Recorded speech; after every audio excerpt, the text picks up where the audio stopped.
Additional question आपसे sir पूछेगी कोई मंत्री जी आ जाऊँ वो आपसे कहें कि 10-12 काम के लिए लगातार बोलें और होने लायक नहीं हो तो क्या करेंगे। जी, तो आपने सर रिएक्शन क्या दिया?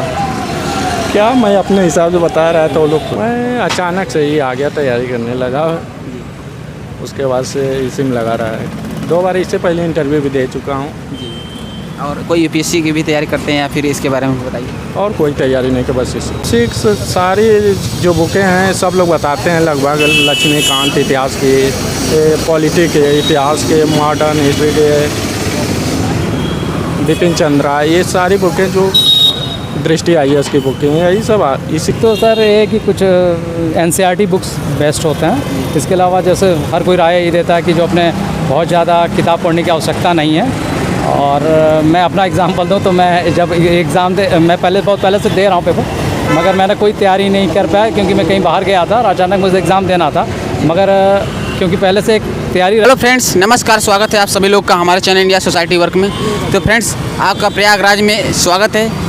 दोस्तों, उत्तर प्रदेश लोक सेवा आयोग UP PCS का इंटरव्यू चल रहा है और यहाँ हम आप लोग के सामने प्रस्तुत हैं किस प्रकार क्वेश्चन पूछा गया, एक करंट अफेयर्स किस प्रकार क्वेश्चन थे, हॉबी से रिलेटेड कैसे क्वेश्चन थे, एक एक के बारे में रिव्यू करेंगे। तो बने रहिए हमारे साथ और एक ही इंपॉर्टेंट क्वेश्चन हर कैंडिडेट के साथ आपके साथ साझा करें। उनकी हॉबी क्या है, उनका मीडियम क्या है, उनका ऑप्शनल सब्जेक्ट क्या है, कितने मिनट्स तक उनका इंटरव्यू चला, हॉबी से रिलेटेड किस प्रकार क्वेश्चन थे, करंट से किस प्रकार क्वेश्चन थे, एक ही करके बने रहिए हमारे साथ। तो दोस्तों, इसी प्रकार बने रहिए और फिरते हैं किसी नए वीडियो के साथ।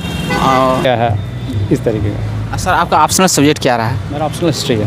सर, हिस्ट्री से भी कोई क्वेश्चन पूछेंगे आपसे? जैसे हिस्ट्री से बहुत ज़्यादा नहीं, ये मैंने कहा ना कि एक धर्म के जो इतिहास, रामायण महाभारत, और किस ये पूछा गया कि भाई आप कौन से ऐसे राजा थे, हिंदू राजा जिन्होंने अपने पिता की हत्या कर दी थी।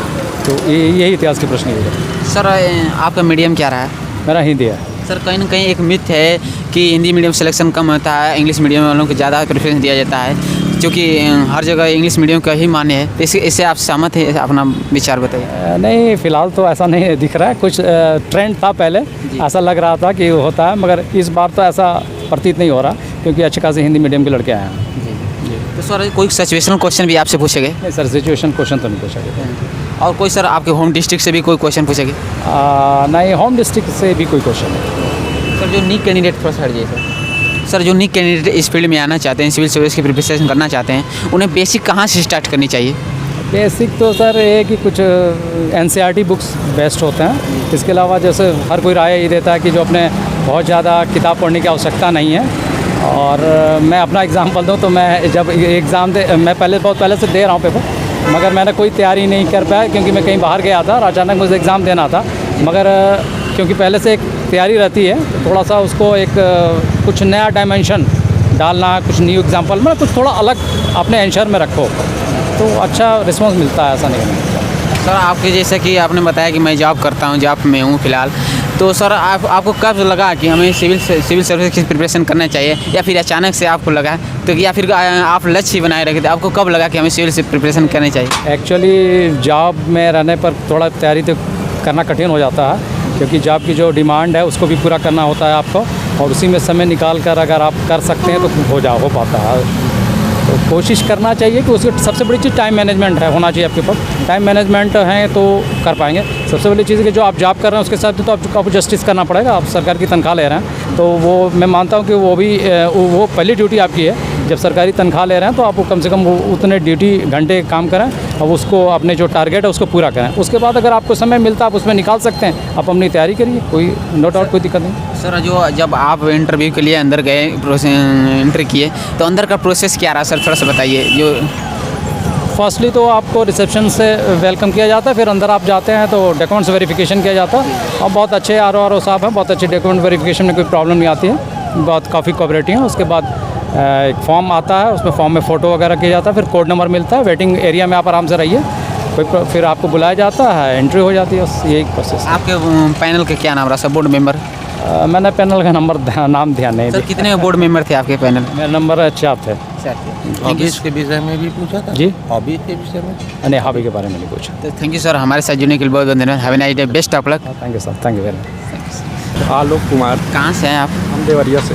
तो सबसे पहले अपना एजुकेशन बैकग्राउंड के बारे में बताइए सर। मैंने बीटेक किया है।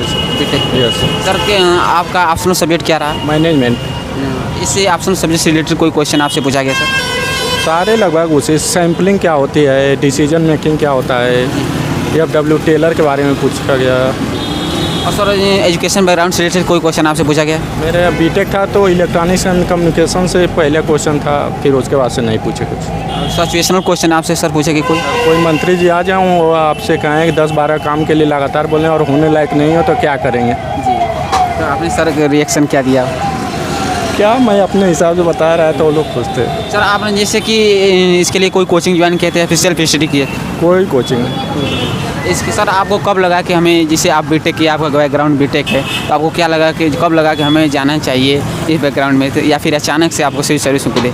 मैं अचानक से ही आ गया, तैयारी करने लगा, उसके बाद से इसी में लगा रहा है। 2 बार इससे पहले इंटरव्यू भी दे चुका हूँ। जी। और कोई यूपीएससी की भी तैयारी करते हैं या फिर इसके बारे में बताइए? और कोई तैयारी नहीं, कि बस इससे। जब जो न्यू कैंडिडेट है इस फील्ड में आना चाहते हैं, कहीं न कहीं उनको काफ़ी ज़्यादा परेशानियाँ होती हैं, तो उन्हें कहाँ से बेसिक से स्टार्ट करनी चाहिए? उन्हें बेसिक कहाँ से स्टार्ट करना चाहिए? बेसिक्स सारी जो बुकें हैं सब लोग बताते हैं लगभग, लक्ष्मीकांत इतिहास की, पॉलिटिक के इतिहास के, मॉडर्न हिस्ट्री के, बिपिन चंद्रा, ये सारी बुकें जो दृष्टि IAS की बुकें हैं, यही सब इसी में से आता है ये लगभग। सर जब आपने गेट से एंटर किया तो एंटर करने के बाद वो प्रोसेस क्या रहा, थोड़ा सा बताइए अंदर जाने के बाद? गेट से एंटर करने के बाद से वो लोग कोड मांगते हैं, सबको नमस्ते करते हुए कोड दे देना रहता है, फिर वो लोग बैठने के लिए बोलेंगे, उसके बाद से क्वेश्चन चालू करेंगे, ग्रेजुएशन के बारे में पूछेंगे, उसका जॉब करते हैं तो उससे पूछेंगे। सर जो न्यू कैंडिडेट्स उनके कोई गाइडेंस मैसेज देना चाहता है, क्या मैसेज देना चाहिए? क्योंकि वो लोग लगातार लगे रहें, एक बार में हताश ना हो, ऐसे चलता रहता है। Thank you sir, have a nice day. Okay, धन्यवाद।